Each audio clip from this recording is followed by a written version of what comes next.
ಜಿಲ್ಲಾ ನ್ಯಾಯಾಲಯಕ್ಕೆ ಬಾಂಬ್ ಬೆದರಿಕೆ ಮೇಲ್ ಬಂದಿದೆ. ಮಧ್ಯಾಹ್ನ 2 ಗಂಟೆಗೆ ಸೈನೈಡ್ ಬಳಸಿ ಸ್ಫೋಟಿಸುತ್ತೇವೆ ಅಂತ ಹೇಳಿ ಈ ಮೇಲ್ನಲ್ಲಿ ಉಲ್ಲೇಖ ಮಾಡಲಾಗಿರುವಂತದ್ದು. ಹಾಗಾಗಿ ಸಾರ್ವಜನಿಕರನ್ನ ಸ್ಥಳಾಂತರಿಸಿ ಅಂತ ಹೇಳಿ ಮೇಲ್ನಲ್ಲಿ ಉಲ್ಲೇಖ ಮಾಡಲಾಗಿದೆ. ಕಾರ್ಯಕಲಾಪಗಳನ್ನ ಸದ್ಯ ಸ್ಥಗಿತಗೊಳಿಸಿ ಬಾಂಬ್ ಸ್ಕ್ವಾಡ್ನಿಂದ ಸರ್ಚಿಂಗ್ ನಡೀತಾ ಇದೆ.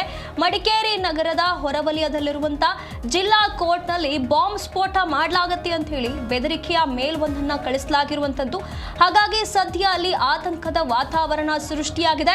ಹಾಗಾಗಿ ಸಾರ್ವಜನಿಕರನ್ನ ಸದ್ಯ ಸ್ಥಳಾಂತರಿಸಿ ಸಂಪೂರ್ಣವಾಗಿ ಸರ್ಚಿಂಗ್ ನಡೀತಾ ಇರುವಂತದ್ದು. ನ್ಯಾಯಾಲಯದಲ್ಲಿ ಪೊಲೀಸರು ಬಾಂಬ್ ಸ್ಕ್ವಾಡ್ನಿಂದ ಸರ್ಚಿಂಗ್ ಅನ್ನ ನಡೆಸ್ತಾ ಇದ್ದಾರೆ. ನ್ಯಾಯಾಲಯದ ಹೊರಗಡೆ ವಕೀಲರು ಮತ್ತು ಸಿಬ್ಬಂದಿಗಳು ನಿಂತಿರುವಂತದ್ದು. ಮಡಿಕೇರಿ ಜಿಲ್ಲಾ ನ್ಯಾಯಾಲಯಕ್ಕೆ ಇದು 2ನೇ ಬಾರಿಗೆ ಈ ರೀತಿಯಾಗಿ ಬೆದರಿಕೆ ಮೇಲ್ ಬಂದಿರುವಂತದ್ದು. ಹಾಗಾಗಿ ಸದ್ಯ ಸಂಪೂರ್ಣವಾಗಿ ಸರ್ಚಿಂಗ್ ನಡೀತಾ ಇರುವಂತದ್ದು. ಯಾವುದೇ ರಿಸ್ಕ್ ತೆಗೆದುಕೊಳ್ಳುವುದು ಬೇಡ ಅಂತ ಹೇಳಿ ಸದ್ಯ ಎಲ್ಲ ಕಾರ್ಯಕಲಾಪಗಳನ್ನ ಸ್ಥಗಿತಗೊಳಿಸಿ ಬಾಂಬ್ ಸ್ಕ್ವಾಡ್ನಿಂದ ಸರ್ಚಿಂಗ್ ನಡೀತಾ ಇದೆ.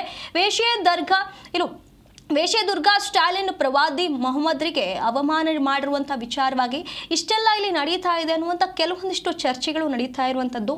ಹಾಗಾಗಿ ಈ ಒಂದು ಮೇಲ್ನಲ್ಲಿ ಇಷ್ಟೆಲ್ಲ ಮಾಹಿತಿಗಳನ್ನು ಹಂಚಿಕೊಳ್ಳಲಾಗಿದೆ.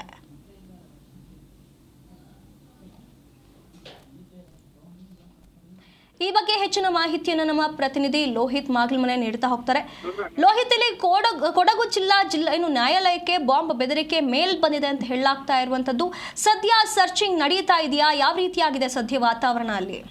ಎಸ್ ಸುನಿಧಿ, ಏನಂತಂದ್ರೆ ಈ ಒಂದು ಘಟನೆ ನಡೆದಿರುವಂತದ್ದು ಕೊಡಗು ಜಿಲ್ಲೆಯ ಒಂದು ಜಿಲ್ಲಾ ನ್ಯಾಯಾಲಯಕ್ಕೆ ಈ ಒಂದು ಹುಸಿ ಬಾಂಬ್ ಕರೆ ಬಂದಿರತಕ್ಕಂಥದ್ದು. ಅಂದ್ರೆ ಕಳೆದ ಬಾರಿ ಕೂಡ ಇದೇ ಒಂದು ರೀತಿಯಲ್ಲಿ ಹುಸಿ ಬಾಂಬ್ ಕರೆ ಕೂಡ ಬಂದಿತ್ತು. ನಿಮ್ಮ ಒಂದು ನ್ಯಾಯಾಲಯವನ್ನ 2 ಗಂಟೆ ಸುಮಾರಿಗೆ ಸ್ಫೋಟಿಸುವುದಾಗಿ ಒಂದು ಬಾಂಬ್ ಬೆದರಿಕೆ ಕರೆ ಬಂದಿತ್ತು. ಜೊತೆಗೆ ಈ ಬಾರಿ ಅಂದ್ರೆ ಇಂದು ಕೂಡ ಅದೇ ರೀತಿಯ ಒಂದು ಮೇಲ್ ಬಂದಿರುವಂತದ್ದು.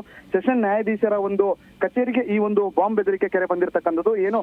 ಬಾಂಬ್ ಕಚೇರಿಗೆ ಹೋದಂತ ಸಿಬ್ಬಂದಿ ಏನಿದ್ದಾರೆ ಮೊದಲನಾಗಿ ಮೇಲನ್ನ ಓಪನ್ ಮಾಡಿದ ಸಂದರ್ಭದಲ್ಲಿ ಈ ರೀತಿಯ ಒಂದು ಉಲ್ಲೇಖ ಇರುವಂತಹ ಒಂದಷ್ಟು ಮಾಹಿತಿಗಳನ್ನ ಒಳಗೊಂಡಂತಹ ಒಂದು ಮೇಲ್ ಅವರಿಗೆ ಬಂದಿರುವಂತದ್ದು. ಬಂದ ತಕ್ಷಣ ಅವರು ಎಚ್ಚೆತ್ತಂತಹ ಪೊಲೀಸರಿಗೆ ಕೂಡ ಮಾಹಿತಿ ನೀಡಿರುವಂತದ್ದು. ತಕ್ಷಣವೇ ಎಚ್ಚೆತ್ತಂತಹ ಪೊಲೀಸ್ ಇಲಾಖೆ ಅಧಿಕಾರಿಗಳು ಜೊತೆಗೆ ಬಾಂಬ್ ಸ್ಕ್ವಾಡ್ ಏನಿದೆ ತಕ್ಷಣವೇ ಒಂದು ನ್ಯಾಯಾಲಯಕ್ಕೆ ತೆರಳಿ ಅಲ್ಲಿ ಬಾಂಬ್ ಸರ್ಚಿಂಗ್ ಅನ್ನ ಮಾಡಿರುವಂತ ಅಂದ್ರೆ 3 ಅಂತಸ್ತಿನ ಕಟ್ಟಡ ಏನಿದೆ ನ್ಯಾಯಾಲಯ, ಮಡಿಕೇರಿಯ ಜಿಲ್ಲಾ ನ್ಯಾಯಾಲಯ ಏನಿದೆ ಅಲ್ಲಿ ಸಾಕಷ್ಟು ಹುಡುಕಾಟವನ್ನು ಕೂಡ ನಡೆಸಿರುವಂತದ್ದು. ಅಲ್ಲಿ ಹುಡುಕಾಟ ನಡೆಸಿರುವ ಸಂದರ್ಭದಲ್ಲಿ ಯಾವುದೇ ರೀತಿಯ ಒಂದು ಅನುಮಾನಾಸ್ಪದ ವಸ್ತುಗಳಾಗಲಿ ಅನುಮಾನಾಸ್ಪದ ವ್ಯಕ್ತಿಗಳಾಗಲಿ ಯಾರು ಕೂಡ ಕಂಡು ಬಂದಿರೋದಿಲ್ಲ. ಈ ನೆಲೆಯಲ್ಲಿ ಎಲ್ಲವನ್ನ ತೀವ್ರವಾಗಿ ತಪಾಸಣೆ ನಡೆಸಿದಂತ ಪೊಲೀಸರು ಸದ್ಯ ಇಲ್ಲಿಗೆ ಬಂದಿರುವಂತಹ ಹುಸಿ ಬಾಂಬ್ ಕರೆ ಅನ್ನೋದನ್ನ ಸ್ಪಷ್ಟಪಡಿಸಿದ ನಂತರದಲ್ಲೇ ಅಲ್ಲಿದ್ದಂತ ನ್ಯಾಯಾಧೀಶರಾಗಿರ್ಬೋದು, ವಕೀಲರಾಗಿರ್ಬೋದು, ಸಿಬ್ಬಂದಿಗಳು ನಂತರ ಕಚೇರಿಗೆ ತೆರಳಿರುವಂತದ್ದು. ಅಂದ್ರೆ ಹಿಂದೆ ಕೂಡ ಇದೇ ರೀತಿ ಒಂದು ಹುಸಿ ಬಾಂಬ್ ಕರೆ ಕೂಡ ಬಂದಿತ್ತು. 2 ಗಂಟೆಗೆ ಸ್ಫೋಟಿಸಿದಾಗಿ ಮಾಹಿತಿಯನ್ನು ಕೂಡ ನೀಡಿದ್ರು.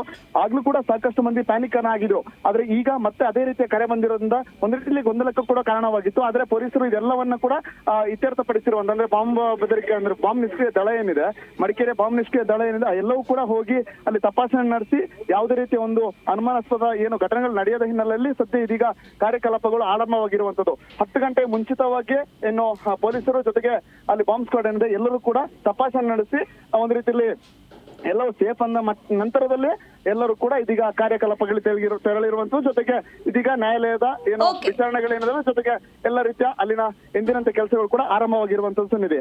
ಧನ್ಯವಾದಗಳು ಲೋಹಿತ್, ನಿಮ್ಮೆಲ್ಲ ಮಾಹಿತಿಗಾಗಿ.